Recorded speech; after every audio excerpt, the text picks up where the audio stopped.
வாலிப நாளில் உன் தேவனை தேடி ஓடிவா. பாவி உன்னை அழைக்கிறார் இயேசுராஜனே.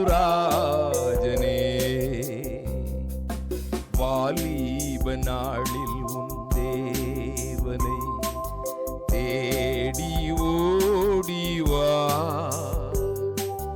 பாவி உன்னை அழைக்கிறார் இயேசுராஜனே.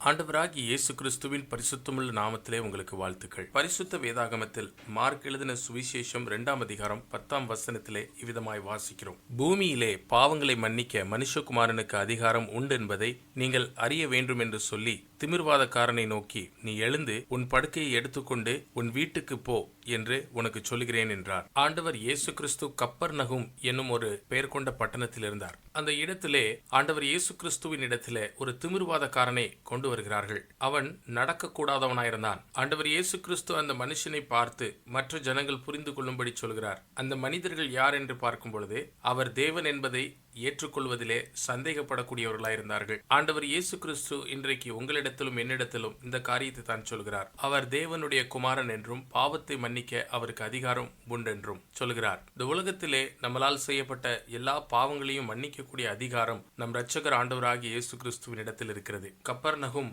பட்டணத்திலே அன்றைக்கு ஆண்டவராகிய இயேசு கிறிஸ்து அந்த திமிர்வாதக்காரனை பார்த்து தம்முடைய வார்த்தையினால் மட்டுமே பூரணமாக அவனை சுகப்படுத்தினார். ஆண்டவர் இயேசு கிறிஸ்து சர்வ அதிகாரமுள்ள தேவன் என்பதை இந்த அதிசயத்தை செய்து பிரமாணப்படுத்தினார். அங்கு அவர் அவர்களிடத்திலே அந்த சரீர பிரகாரமான நோயை குறித்து பேசவில்லை, ஆனால் மனநோயை குறித்து, ஆவிக்குரிய நோயை குறித்து, அது பாவமாய் இருக்கிறது, அதை குறித்து ஆண்டவராகிய இயேசு கிறிஸ்து சொல்கிறார். நம் எல்லோருடைய வாழ்க்கையில இருக்கிற பாவத்திலிருந்து விடுதலை ஸ்வயம் ஆண்டவரால் மட்டும்தான் கொடுக்க முடியும். ஆகவே ஆண்டவராகிய இயேசு கிறிஸ்து உங்களுக்கும் எனக்கும் நம்மளுடைய பாவங்களிலிருந்து விடுதலை கொடுக்கும்படி இந்த உலகத்திற்கு வந்தார். சுயமாகவே அவர் சொன்னார், அவரிடத்தில் அந்த அதிகாரம் கொடுக்கப்பட்டிருக்கிறது. உலகத்தாருடைய பாவங்களை அவர் மன்னிக்கும்படி. பாவ மன்னிப்பை கொடுக்கிற ஆண்டவராகிய இயேசு கிறிஸ்துவை நம் வாழ்க்கையில ஏற்றுக்கொள்வதற்கு தேவன் உங்களுக்கும் எனக்கும் உதவி செய்வாராக.